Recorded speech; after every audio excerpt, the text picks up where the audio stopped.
Because of Winn-Dixie, Chapter 18. When we got to Gloria Dump's, I told her I had two surprises for her and asked which one did she want first, the small one or the big one. The small one, said Gloria.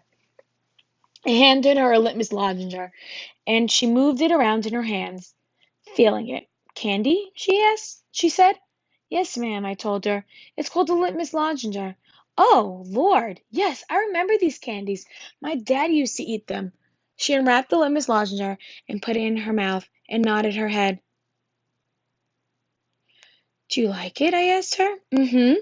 She nodded her head slowly. It tastes sweet, but also tastes like people leaving.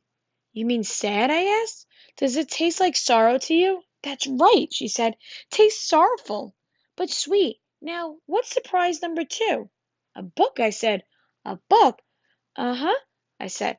I'm going to read it aloud to you. It's called Gone with the Wind. Miss Franny says it's a great book. It's about the Civil War. Do you know about the Civil War? I've heard it mentioned in a time or two, said Gloria, nodding her head and sucking on her litmus lozenge.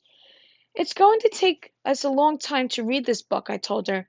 There are 1,037 pages. Wowie, said Gloria. She leaned back in her chair and crossed her hands on her stomach. We best get started then. And so I read the first chapter of Gone with the Wind out loud to her, Gloria Dump. I read it loud enough to keep her ghost away, and Gloria listened to it good.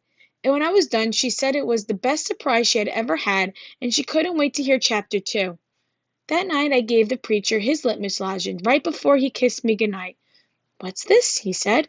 It's some candy that Miss Franny's great-grandfather invented. It's called the litmus lozenge. The preacher unwrapped it and put it in his mouth, and after a minute he started rubbing his nose and nodding his head. Do you like it? I asked him. It has a peculiar flavor. Root beer, I said. Something else. Strawberry? That too. But there's still something else. It's odd. I could see the preacher getting further and further away. He was hunching up in his shoulders and lowering his chin and getting ready to pull his head inside the shell. It almost tastes like melancholy, he said. Melancholy? What's that? Sad, said the preacher. He rubbed his nose some more. It makes me think of your mother. Winn-Dixie sniffed at the candy wrapper in the preacher's hand. It tastes sad, he said, and sighed. It must be a bad batch. No, I told him. I sat up in bed. That's the way it's supposed to taste. Litmus came back from the war, and his family was dead. His daddy died fighting, his mama and sisters died from the disease, and the Yankees burned down his house. And Litmus was sad, very sad, and what he wanted more than anything in the world was something sweet. So he built a candy factory and made Litmus lozenges and put all the sad he was feeling into the candy. My goodness, said the preacher, when Dixie sniffed the candy wrapper out of the preacher's hand and started chewing on it. Give me that, I said to Winn-Dixie, but he wouldn't give it up. I had to reach inside his mouth and pull it out. You can't eat candy wrappers, I told him. The preacher cleared his throat. I thought he was going to say something important, maybe tell me another thing that he remembered about my mama. But what he said was, Opal, I had a talk with Miss Dewberry the other day. She said Stevie said that you called him a bald-headed baby. It's true, I said. I did. But he calls Gloria Dump a witch all the time, and he calls Otis retarded. And once he even said that his mama said I shouldn't spend all my time with old ladies. That's what he said.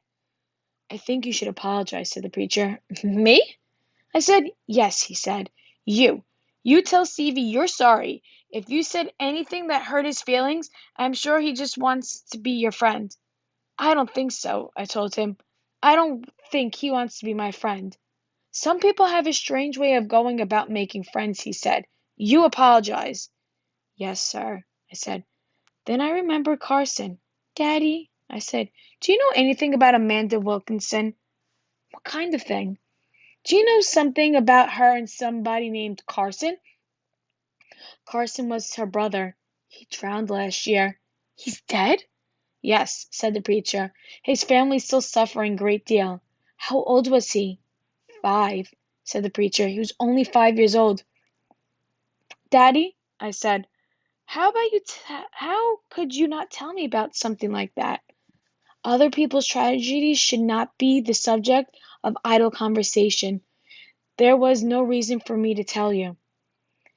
It's just that I needed to know, I said, because it helps explain Amanda.